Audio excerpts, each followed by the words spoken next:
So glad you guys are here. I wish we were cooking together, but let's try and cook remotely. We're going to start today with something super simple, a peach cobbler. And the recipe is right here. You will have this online as well, but let's just go over it quickly. 1/2 cup of butter, 1 cup of flour, 1 cup of sugar, 2 teaspoons of baking powder, a pinch of salt, 1 cup of milk, and then a 15-ounce can of peaches, or 2 fresh peaches that you can mix with a cup of sugar and a tablespoon of lemon juice. I've decided just to use the canned peaches today because it's quick and easy, but you can do whatever you like. So the first thing you do is melt the 1/2 cup of butter, and I melted it right in the pan. This is a 9x9 pan, and I melted it right in the pan in the oven and took it out. This is still warm, so be careful if you do it that way. You can always microwave your butter and pour it into your pan, whatever you want to do.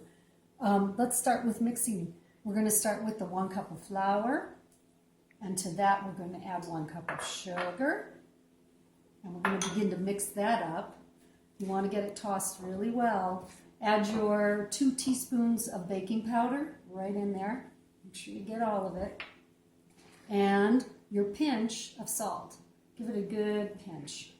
You want a little bit of salty flavor. You want something to kind of contrast the sweetness, because this is going to be a pretty sweet cobbler. To this, we're going to add your 1 cup of milk.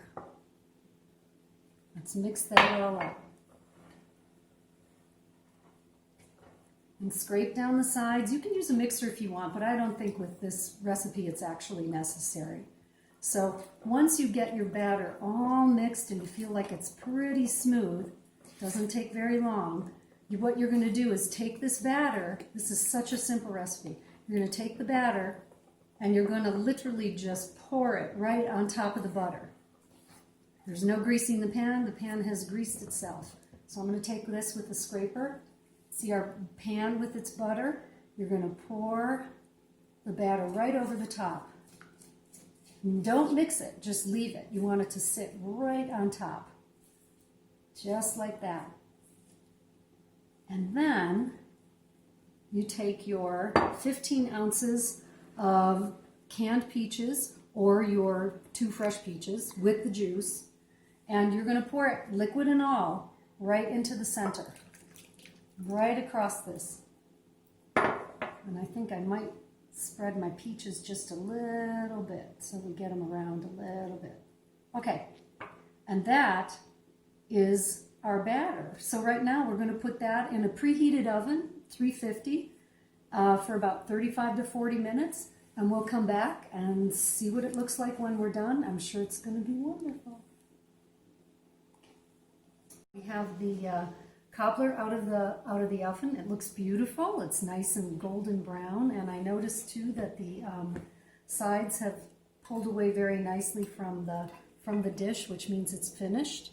I did cook it an extra 5 minutes, so it was closer to 45 minutes than 40 minutes. It didn't seem like it was done enough. So anyway, you decide when it looks right to you, and when you can smell it, you know it's ready.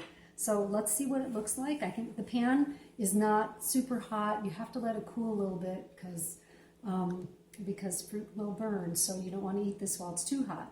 But let's give it a little. Yeah, nice. Let's take a little bit out. This looks actually perfect. It's supposed to be kind of like a sponge cake. You can kind of see that, and a little bit of the fruit on the underside here. Let's give it a little try and see what it tastes like. It looks yummy. I'll give it a shot.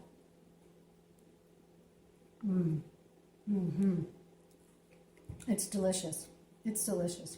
If you want to, you can always put a scoop of ice cream on top or some whipped cream. But, wow, I think it's great just by itself.